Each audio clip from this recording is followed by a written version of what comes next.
ආයු බොහෝ වේවා. සුබ අලුත් අවුරුද්දක් කියන්න පුළුවන් සුබ පරණ අවුරුද්දේ ඉඳගෙන නේද? අද අප්‍රේල් 13 වෙනිදා ඉරිදා. අපි අදත් ඉරිදා පත්‍රයේ කියවන්න ආව ඔබත් එක්ක හේතුව නොකියවා ඉන්න එකේ තේරුමකුත් නැහැ ඉතින් නේද? සතියක අරුණ පත්‍රයේ තියෙනවා දිවයින ඉරිදා සංග්‍රහය තියෙනවා. අපි බලමු වෙනදට වඩා කෙටියෙන් නේද? හැමෝටම වැඩ කටයුතු තියෙන හින්දා සතුටු වෙන්න තියෙන හින්දා වෙලාව ඉතිරි කරගමු. රට පුරා රිලව් ලක්ෂ 80ක්. කවුද මේ කියන්නේ? කෘෂිකර්ම අමාත්‍යාංශයෙන් අර කරපු සංගණනය අනුව. කෘෂි භෝග වලට හානි කරන සතුන් සම්බන්ධ කෘෂිකර්ම අමාත්‍යාංශයේ පසුගියදයක් කරන ළඟ සංගණනයේ තත්ත්ව වලට අනුව දිවයින පුරා රිලවුන් ලක්ෂ 80කට වැඩි සංඛ්‍යාවක් සිටින බව තොරතුරු අනාවරණය වී ඇත. මීට අමතරව වඳුරන්ද ලක්ෂ 30ක් පමණ ඉන්නවලු. ලක්ෂ 80ක්. සෙල්ලන්නේ තව ටිකක් එහෙම වෙනකොට මිනිස්සු ගානටම වඳුරොයි ඉරලොයි ඉන්නවා කියලා දැනගත්තාම නේද? අන්න එතකොට තීරණය කරන්න බැරිය මොකද්ද කරන්න ඕනේ කියලා. ඉතින් මේ සංගණනය නම් මේක අසාර්ථකයි. බොරු කියන්න ඕනේ නැහැනේ. මේකේ සංගණනයට අනුව මේ කියන දත්ත ඒවා වැරදි ඇති. අපි හිතන විදිහට. මොකද මේ සංගණනයේ කිසිසේත්ම සාර්ථක වුණේ නැහැ. හරිද? ඉතින් කමක් නැහැ. ඉතින් මොකක් හරි ගණනක් කියන්න බැරිය. ඒ කොහොම වෙතත් මේ රිලව් වඳුරු ගහණය ඒ වගේම දඬුලේන්නු මොනරු ඇතුළු භෝගවලට හානි කරන සත්තු අතිශයින්ම අනතුරුදායක විදිහට වැඩි වෙලා තියෙන්නේ. ඉතින් ඒ ගැන මොකක්වත් නොකර ඉන්න තරමට මේක ඉතින් වර්ධනය වෙනවා. ඒ ගැන වැඩි දුර කියලා වැඩක් නැහැ නේ අවුරුද්ද දවසේ. අපි වෙන එකක් තෝරගත්තා ඔබට කියන්න. සුබ අලුත් අවුරුද්දක් වේවා කියලා. මෙන්න අවුරුදු උත්සවයක තරඟයක ලොකුම බොරුව කීමේ තරඟයේ බක්මහා උලෙල නේද? අර පාර්ලිමේන්තුවට අඳින ඇඳුම ඇඳලා එක්කෙනෙක් කතා කරමින් ඉන්නවා මූණ නම් පේන්නේ නැහැ. අර එළියේ ගැට ගහලා තියෙන ලවුඩ් ස්පීකරෙන් ඒකෙන් කියනවා අපි බොරු කියන්නේ නැහැ කියලා. අපි බොරු කියන්නේ නැහැ කියලා කියන එකම තමයි ලොකුම බොරුව හැටියට අරුණ පත්තරේ මේ පාර අවුරුද්දේ ඔබට කරන ලොකුම විහිළුව විදිහට ඉදිරිපත් කරලා තියෙන්නේ. ඒක ඇත්තටම ලොකුම විහිළුවක් තමයි. මොකද මේ වෙනකොට අපි දන්නවා බොරු කියනවායි කියන එක මේ මාලිමා ආණ්ඩුව තාම කැත සාහසික විදිහට බොරු කියමින් ඉන්නවා. අර චතුරංග අබේසිංහ කියාපු පට්ටපල් නූගත් බොරුව එයා උගත් පුද්ගලෙක් කියලා හිතාගෙන හිටපු මිනිස්සුන්ට ඔළුවේ අත ගහ ගන්න සිද්ධ වුණා. මොකද දින 90ක් 140 අපනායන බද්ද අකුලගත්තේ ට්‍රම්ප් මෙහෙන් යවපු මොකක් හරි ඉල්ලීමක් හරි බලපෑමක් හරි ඉඳ කියලා කියාපු මෝඩ කතාව. ඉතින් ඕවා විශ්වාස කරන මිනිස්සු ඉන්නවයි කියලා ඒගොල්ලෝ හිතනවා ඇති. එහෙම නෑ. එච්චර මෝඩ මිනිස්සු දැන් ලංකාවේ නෑ. බය වෙන්න එපා. තොරතුරක් තියෙනවා සාලිය කුමාර ගුණසේකර තමයි මේක වාර්තා කරන්නේ. වසරකදී මිනිස්සු ලක්ෂ 3ක් සත්ව හපා කෑම් වලට ලක් වේ. වඳුරෝ, රිලව්, බල්ලෝ, පූසෝ මේ ඔක්කොගෙම හපා කෑම් වලට වසරකදී ලක්ෂ 3ක් මිනිස්සු. ඒ කියන්නේ අපි බලන්නේ අපි සත්තු කොට ඉන්නේ නේ. මේක නිකන් ඇනිමල් ෆාම් එකක් වගේ කියලා හිතෙන්නේ නැද්ද? අර ජෝජෝල්ගේ ඇනිමල් ෆාම් එක වගේ කියලා. ඒ වගේ තමයි. දැන් තියෙන ආණ්ඩුවත් එක්ක බැලුවම ඒකම තමයි. හසන්ත විජේනායකගේ හුරේර කාටුන් එක තැන තැන වෙඩිපත්තු වෙන එක ජාතික ආරක්ෂාවට ප්‍රශ්නයක් නෙමෙයිලු. රතිඤ්ඤා සද්දයි වෙඩි සද්දයි පැටලිලා නැකත් වරදීද දන්නේ නැහැ. ඒකයි ප්‍රශ්නේ. වෙන මොකක්වත් නෙමෙයි. නැකත් වැරදුනොත් නේ. බලමු දිවයින ඉරිදා සංග්‍රහයේත් මුල් පිටුව අවුරුදු සමයේ ආරක්ෂාවට පොලිසියේ 35000ක් උත්සව සමයේ ජනතාවගේ ආරක්ෂාව සඳහා රථවාහන ඇසිරීමට ඇතුළු සියලු කාර්යවලට 35000ක් නිලධාරීන් යොදවලා තියෙනවා කියලා කියනවා. ඉතින් පොලිස් නිලධාරීන් ඉන්නේ බොහොම නේද? ඒගොල්ලෝ ලොකු ආතතියකින් ඉන්න රැකියාව කරන කණ්ඩායමක්. මොකද ඒ රැකියාවට තව අය බඳව ගන්න ඕනි. ඒ පිරිස මදි මේ කරන්න තියෙන වැඩ කටයුතු ප්‍රමාණය බැලුවාම පොලිස් ස්ථානයකට ගියාම ඔබට තේරෙනවා කොච්චර රස්තිය අඩු වෙන්න වෙනවද. නමුත් ඒගොල්ලෝ උත්සාහ කරනවා ගොඩක් ජනතාව රස්තිය අඩු නොකර වැඩ කරන්න. එතකොට ඒගොල්ලන්ගේ මැසිවිලි ගොඩක් අපට අහන්න ලැබෙනවා ඒ තැන් වලට ගියාම. මොකද ජනතාවට හොඳින් මුණ දෙන්නත් ඕනි. ඒ වගේම තමන්ගේ සෞඛ්‍ය තත්ත්වය හොඳින් තියාගන්නත් ඕනි. දැන් ඔය ප්‍රවෘත්තියක් ආවනේ ඒගොල්ලන්ට බෝ නොවන රෝග ඇති වෙනවා කියලා ගොඩක්. ඉතින් එහෙම වෙන්න හේතුව කණ්ඩායම මදි. මේ තියෙන වැඩ කරන්න ඒ ඇස්සේ දේශපාලනය කරන්න යන්නත් එපා නේද? ඒක තමයි. අපි හිතුවා ඒවා වෙනස් වෙයි කියලා. දැන් වෙනස් වෙලා නැහැ. තාවමත් ඒ විදිහටම තියෙනවා. ඔන්න විදුලි ගාස්තු වැඩි වෙනවයි කියලා තියෙනවා. මේ තියෙන්නේ ගාස්තු අඩු කිරීම ලංවීමට පාඩුලු. ඒක නිසා ඉදිරියේදී ජූලි මාසෙ විතර විදුලි ගාස්තු ආපහු වැඩි වෙනවා කියලා තමයි ආරංචිය. මාස 3කදී වෙඩිකා වල්ලලේ 21ක් නැසී. එකක්වත් වෙනස් වෙලා නැහැ කියලා ඔබට තේරෙනවද? කෘෂි භෝග වලට හානි කරන සත්තු බොරු සංගණන අරව මේවා දාලා ඒක වහන්න බෑනේ. ඒ ඇස්සින් මේ අලි මැරෙනවා, කෝච්චි වල හැප්පෙනවා, ඒ ඇස්සින් වෙඩි තියලා මරනවා. ඒක තමයි කනගාටුවට කාරණාව. මිනිස්සු හිතුවා මේ ආණ්ඩුව ආපුවාම මේගොල්ලෝ හරි කාර්යක්ෂමයි, ඒ වගේම වැඩ කරන්න දස්සයි. මේගොල්ලන්ට හොඳ තේරුමක් තියෙනවා, උනන්දුවක් තියෙනවා, අවංකකමක් තියෙනවා, කැපවීමක් තියෙනවා. මේවා සිද්ධ වෙයි කියලා. හැබැයි තාම පැහැදිලි වෙනත් ආණ්ඩුවකින් මීට කලින් පැවති දක්ෂිණාංශික ආණ්ඩුවලින් සිද්ධ වෙච්ච වැඩක්වත් දැන් කෙරෙන්නේ නැහැ. රට එක තැන පල් වෙනවා. ආපහු අරුණ පත්තරේ තියෙනවා 4 වෙනි පිටුවේ අපිත් ජයටම අවුරුදු කනවා කියලා කීප දෙනෙක්ගේ තොරතුරු දාලා තියෙනවා. පුංචි කාලේ වගේ තවමත් කැවිලි පෙවිලි බෙදනවා භාතිය ජයකොඩි. සංගීත ක්ෂේත්‍රයේ ඇත්තන් වඩාත් කාර්යබහුල වන්නේ අප්‍රේල් මාසෙදී. ඒ වකවානුවේදී රටවටා පමණක් නොව ලාංකිකයන් වෙසෙන විදේශ රටවල පවා උන්ට ලොකු ඉල්ලුමක් තියෙනවා. ඉතින් එහෙම කාර්යබහුල අවස්ථාවක වුණත් අවුරුදු උත්සව ගැන කතා කරන්න භාතිය ඉදිරිපත් වෙලා තියෙනවා. මගේ අම්මා තාත්තා හැදුනේ වැඩුනේ කෑගල්ල ප්‍රදේශයේ. මම අපේ අම්මා තාත්තා එක්ක ඒ මහගෙදර නැකතට කිරිබත් කාලා තමයි වැඩ පටන් ගන්නෙ. ඊට පස්සේ නෑගම් යන්නේ අත්තම්මලෑ ගෙවල් වලට. ඒ නිසා අපි පොඩි කාලේ ඉඳලම අලුත් අවුරුදු චාරිත්‍ර අඩුපාඩුවක් නැතුව හොඳටම කළා. අපේ තාත්තා හිටියේ ආමි එකේ ගෙදර අයත් එක්ක එකතු වෙලා අවුරුදු සැමරුවාට පස්සේ තාත්තත් එක්ක හමුදා කඳවුරු වලට ගිහිල්ලා කිරිබත් කාලා අවුරුදු උත්සව වලට සහභාගී වෙනවා. අනික අපි අවුරුදු ගාණක් හිටියේ යුද හමුදා නිල නිවාසවල. එතකොට අපි අවුරුදු කාලෙට අපේ ගෙදර හදන කෑම ಜಾති එකතු කරලා කෑම පිඟන් 20ක් හදාගෙන අපි ඉන්න හමුදා නිවාසවල ඉන්න අනෙක් අයත් එක්ක ඒ කැවිලි පෙවිලි බෙදා ගන්නවා. මේ විදිහට කෑම කැවිලි පෙවිලි බෙදා ගැනීමේ වැඩේ පැවරෙන්නේ මට. පොඩි කාලේ අපට ලැබුණු ඒ ආభాෂයත් එක්ක දැන් අපේ ගෙදරත් මමයි නෝනයි දුවයි අපේ අම්මයි එකතු වෙලා ඒ විදිහටම අවුරුදු චාරිත්‍ර ඉටු කරනවා කියලා භාතිය මල්ලි කියලා තියෙන භාතිය සන්තෝෂ් දෙන්නටම ඇතුළු හැමෝටම සුබ අලුත් අවුරුද්දක් වේවා සංගීත ක්ෂේත්‍රයේ. ඒ වගේම සනත් ජයසූරියගේ පවුලේ අය අවුරුද්ද සමරන විදිය පින්තූර තියෙනවා. සනත් කියන්නේ ලංකාවේ ලෙජන්ඩ් එකක්. සනත් ජයසූරිය සහෝදරයටත් පවුලේ හැමටත් දරුවන්ටත් සුබ අලුත් අවුරුද්දක් වේවා කියලා ප්‍රාර්ථනා කරනවා. ලොකු පොඩි සියලු වෙළෙන්දෝ මහපාරට රැකියා හිමි පිරිස ලක්ෂ 20කට ආසන්නයි. කුඩා මධ්‍ය පරිමාණ ව්‍යාපාර 2,63,000ක් වැහිලා. කර්මාන්ත වැඩියෙන්ම වැහිලා තියෙන්නේ 2020 අවුරුද්දේ. අගුළු වැටුණු ව්‍යාපාර වලින් 39,300ක් කාන්තාවන්ගේ කඩා වැටුණු කර්මාන්ත විවෘත වන බවක් පේන්නේ නැහැ.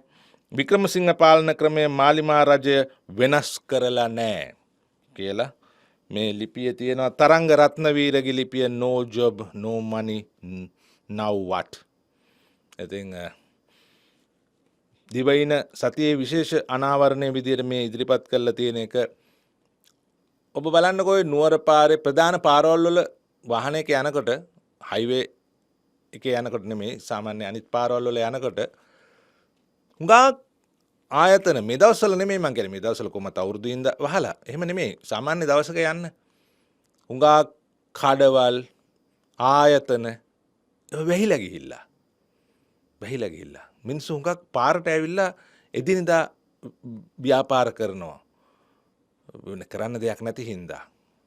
ඉතින් ඒක තමයි මේ දිවයින අනාවරණයේ තියෙන්නේ. ක්‍රමයෙන් උත්සන්න වූ ආර්ථික අර්බුදය තුළ ඩොලරයේ අගේ ඉහළ ගොස් බහණ්ඩානායනය සීමා කිරීමත් සමග අමුද්‍රව්‍ය ලබා ගැනීමට ඇති නොහැකියාව නිසා අමාරුවෙන් කරගෙන ගිය ඉතිරි සුළු හා මධ්‍ය පරිමාණ කර්මාන්තවලටද අගුළු වැටිලා තියෙනවා කියලා මේ සටහනේ තියෙනවා.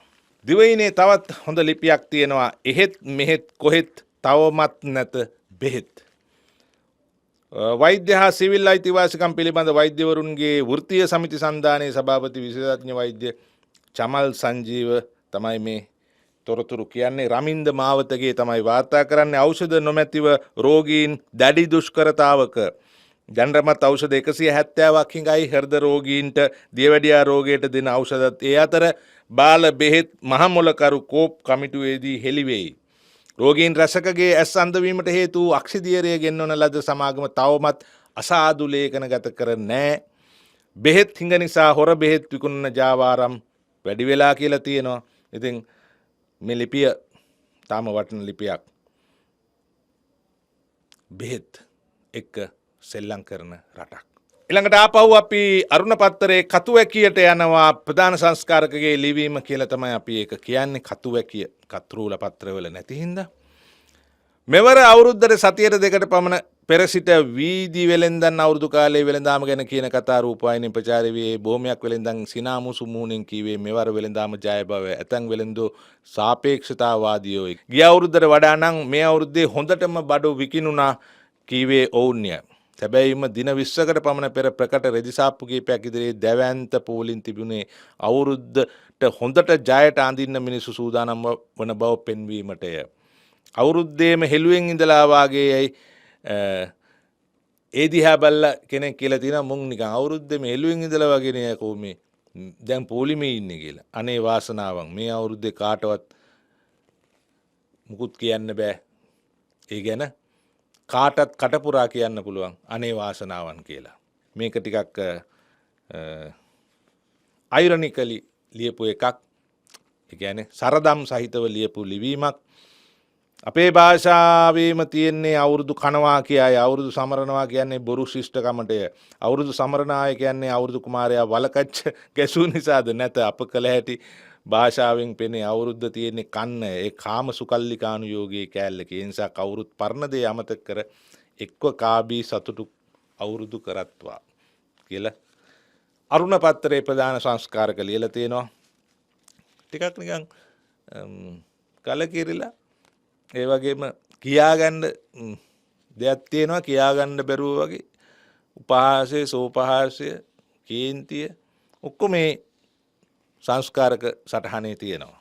ලංකාව රබානක් විදියට අරගෙන ඒකට ගගහ රබන් පද කියන කට්ටියක් ඉන්නවා. ඉන්දියාවේ කෙනෙක් ඉන්නවා, චීනයේ කෙනෙක් ඉන්නවා, ඇමරිකාවේ කෙනෙක් ඉන්නවා. උඩපලගත්තත් වට්ටක්කා කියලා කෙනෙක් කියනවා. උඩින් උඩින් වර පෙත්තප්පු කියලා තව කෙනෙක් කියනවා. දොන්ත බබක්කට දෙන්න දෙයක් නැහැ කියලා. අනිත් එක්කෙනා ඇමරිකාවේ එක්කෙනා කියනවා. ඒ ඔක්කොම අහගෙන කනේ ඇඟිලි ගහගෙන ඉන්නවා ලංකාවේ මහ ජනතාව. අරුණ පත්තරේ 14 වෙනි පිටුවේ තියෙන ලිපිය ටිල්වින්ගේ රෙද්ද කඩා සාම්පූර් බලාගාරයේ හැදී. කවුද මේ ලිපිය ලියලා තියෙන්නේ? උපුල් ගලප්පත්තේ.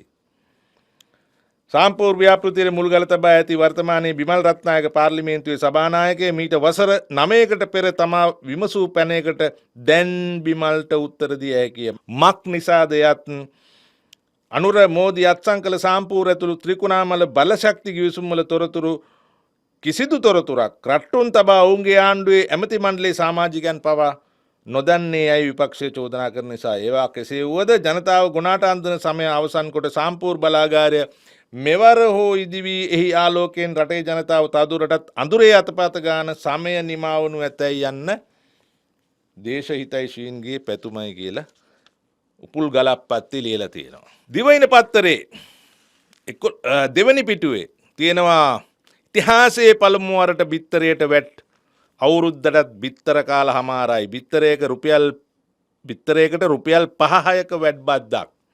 කුකුළු ෆාම්ස් වල සත්තු 30ක් මසට විකුණලා බිත්තර මිල වැඩි වුණේ වැට් ගහපු නිසායි. බිත්තරයක නිෂ්පාදන වියදම රුපියල් 30-31 දක්වා ගිහිල්ලා තියෙනවා.